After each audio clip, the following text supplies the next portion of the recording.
आज अपनी बात की शुरुआत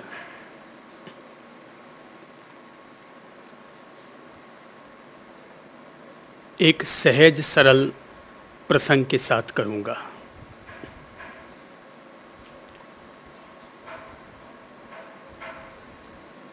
कहते हैं किसी गांव के मुखिया ने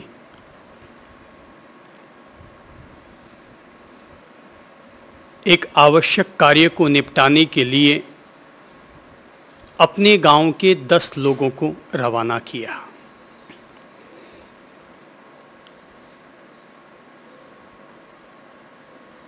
लेकिन उनके रवाना होने से पहले उन्हें इस बात के लिए सावधान कर दिया गया कि वे 10 लोग साथ रहें और जब वापस वहां से लौटने लगे तो अपने 10 की गिनती पूरी होने के बाद ही लौट कर आए। 10 लोग रवाना हो गए, अपना कार्य निपटाया, लेकिन जब वहां से रवाना होने लगे तो उन्होंने अपनी गिनती की तो देखा कि सब लोगों को गिन डाला तो लगा कि 9 ही लोग हैं। आप लोग होशियार हैं इसलिए आप लोगों को सीधी कहानी समझ में आ गई। अच्छी बात है ये, पर मैंने जब ये कहानी पढ़ी तो मुझे बड़ी सहज में रुचिकर लगी। तो 9 लोग उन्होंने पाया कि वे 9 लोग हैं। एक ने गिना तो भी 9 की संख्या आई, दूसरे ने गिना तो भी 9 की संख्या आई, तीसरे ने गिना तब भी 9 की संख्या आई। कहते हैं सभी लोगों ने अपनी गिनती कर डाली लेकिन फिर भी एक आदमी तो कम ही मिला। वे बड़े हताश हुए, निराश हुए। उन्हें लगा कि हमने गांव के मुखिया का आदेश नहीं माना और ऊपर से एक व्यक्ति को हमने खो डाला। वे वापस लौट आए मुखिया के पास। मुखिया ने पूछा क्या लौट आए? बोले हाँ सर लौट तो आए, काम भी पूरा कर आए, पर एक आदमी खो गया। तो मुखिया ने देखा कि सामने 10 के 10 खड़े थे। उन्होंने कहाँ खो गया? बोले 10वां आदमी खो गया। बोले सब सामने तो खड़े हो? बोले 10वां आदमी खो गया। सब कहाँ? सब सामने खड़े हैं। और ये कहते हुए झट से 10 में से एक आदमी निकला और उसने गिनती शुरू की। 1 2 3 4 5 6 7 8 9। बोले साहब देखिए एक आदमी खो गया। और वहां पर भी सभी ने यही गिनती की, लेकिन हर बार 10वां आदमी खो गया। गांव का मुखिया खड़ा हुआ और उसने जो 10वां आदमी गिनने वाला था, जिसने कहा था कि 10वां आदमी खो गया, गांव के मुखिया ने कहा ये गिनो देखो 1 2 3 4 5 6 7 8 9 और ये तुम 10। बोले हाँ मैं अपने आप को तो भूल ही गया। हर आदमी दूसरों को गिनता चला गया लेकिन अपने आप को भूल गया। योग एक ऐसा माध्यम है जो कि व्यक्ति के सामने उस खोए हुए 10वें आदमी की पहचान करवाता है। इंसान जो दुनिया को याद रखता है, दुनिया का ज्ञान प्राप्त करता है, दुनिया के सुख दुख की चिंता करता है, लेकिन अगर कोई आदमी भूला हुआ है तो अपने आप को भूल चुका है। हमें दूसरे ने क्या कहा ये झट से याद आ जाता है, दूसरे ने हमारे प्रति क्या प्रतिक्रिया की ये हमें झट से बात खटक जाती है, लेकिन हमने क्या कहा, हमने क्या किया, हमने क्या चाहा, हमने अपनी ओर से क्या बर्ताव किया, ये हमारी ओर से हमेशा नजरअंदाज रह जाया करता है। महावीर कहते हैं दूसरों को जानना जीवन की बहुत बड़ी उपलब्धि है, लेकिन याद रखना चाहिए कि अपने आप को जानना दुनिया को 100 दफा जानने से कहीं ज्यादा बड़ी उपलब्धि हुआ करती है। इसीलिए महावीर की भाषा है कि जो सहस्रम सहस्राणम संगा में दुज्ज ए जिणे, जे जिणे ज अप्पाणम एस से परमो जाओ। जो हजारों हजार योद्धाओं को जीतता है, उसकी बजाय जो अपने आप को जीतता है, उसकी विजय ही परम विजय कहलाती है।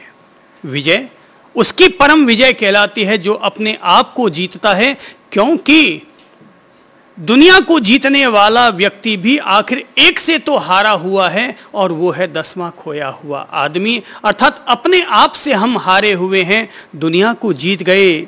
सिकंदर ने जीत डाला था दुनिया को, लेकिन इसके बावजूद अपने आप से हार गया, अपने मन से हार गया, अपनी इंद्रियों से हार गया, अपने जीवन से हार गया, अपनी मौत से हार गया। योग हमारे सामने एक मित्रता का संबंध स्थापित करता है। जब हम लोग यम नियम की बात करते हैं तो यम नियम के द्वारा हमने विश्व मैत्री तो साध ली, लेकिन जरूरी नहीं है कि विश्व के प्रति मित्रता का भाव रखने वाला व्यक्ति अपना भी आत्ममित्र हो चुका हो। साधना की पहली अनिवार्यता है, और वो यह कि व्यक्ति अपना आत्ममित्र बने, क्योंकि आत्मा ही वैतरणी नदी है, आत्मा ही कामधेनु गाय है, आत्मा ही नंदन वन है, और आत्मा ही कूटशालमली वृक्ष है। आत्मा ही व्यक्ति के लिए स्वर्ग का आधार बन जाती है, और व्यक्ति की अपनी आत्मा ही उसके लिए नरक का द्वार खोल देती है। तो जो कुछ है व्यक्ति स्वयं है। और जो कोई व्यक्ति इस बात को समझ लेगा कि माना कि दुनिया का अस्तित्व होगा, लेकिन अगर मेरा अस्तित्व न रहेगा तो मेरे लिए दुनिया का अस्तित्व रहे या न रहे क्या फर्क पड़ना है। माना कि परिवार के लिए मेरा मूल्य होगा, पर मैं ही अगर नहीं रहूंगा तो मेरे लिए परिवार का क्या मूल्य रहेगा। हम हैं तो जीवन के सारे खेल हैं, और हम ही अगर चले गए तो सारे खेल अंतर्धान हो गए।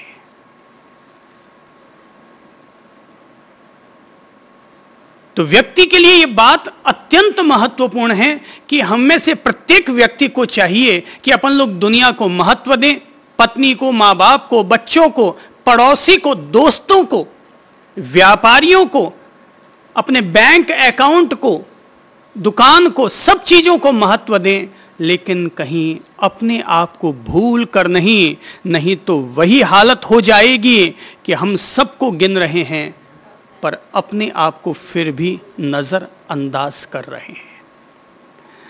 दुनिया में होता ऐसा ही है कि अपन लोग धन को मूल्य देते हैं, तन को मूल्य देते हैं, संबंधों को मूल्य देते हैं, और अपने 24 घंटों में से अधिकतम समय अपन लोग धन, तन, संबंध इन्हीं में ही होम कर डालते हैं। अपने आप के लिए वक्त है ही किसके पास? कौन है जो जागरूकता के साथ अपना जीवन जीता हो?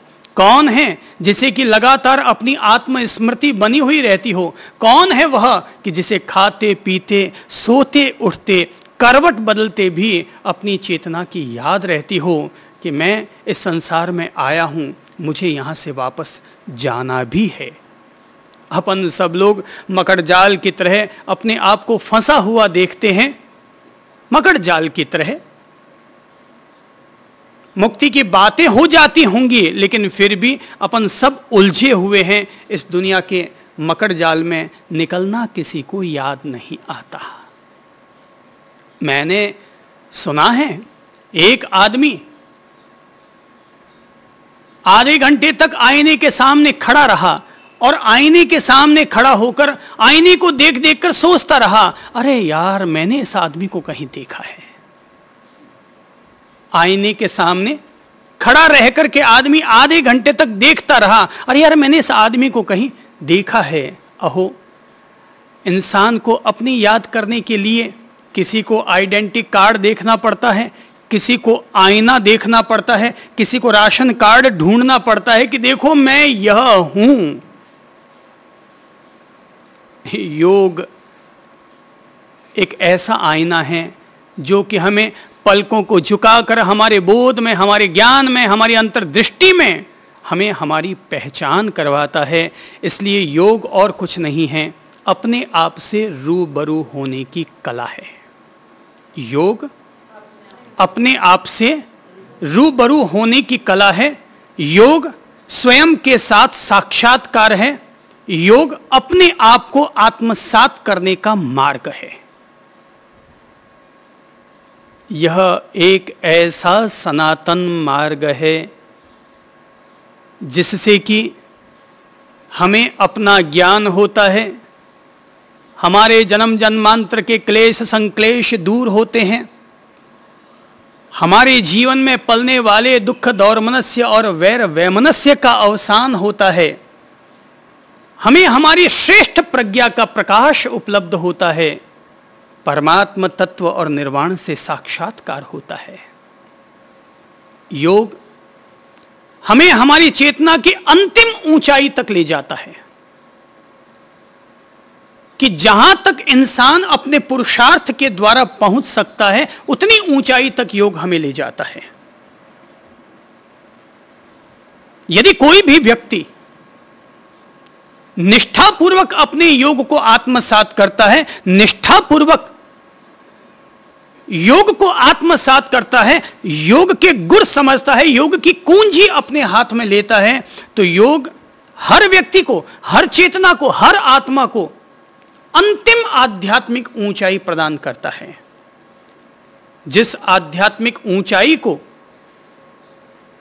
कोई लोग अपनी भाषा में समाधि कहते हैं, कुछ लोग आत्मज्ञान कहते हैं, कुछ लोगों की भाषा में यह बोधि और संबोधि है, तो कुछ लोगों की भाषा में यह कैवल्य है, तो कुछ लोगों की भाषा में यह पारलौकिक शक्ति को आत्मसात करना है, तो कुछ की भाषा में यह परमात्म तत्व और सर्वज्ञता को उपलब्ध करने का आधार है। जो भी हो,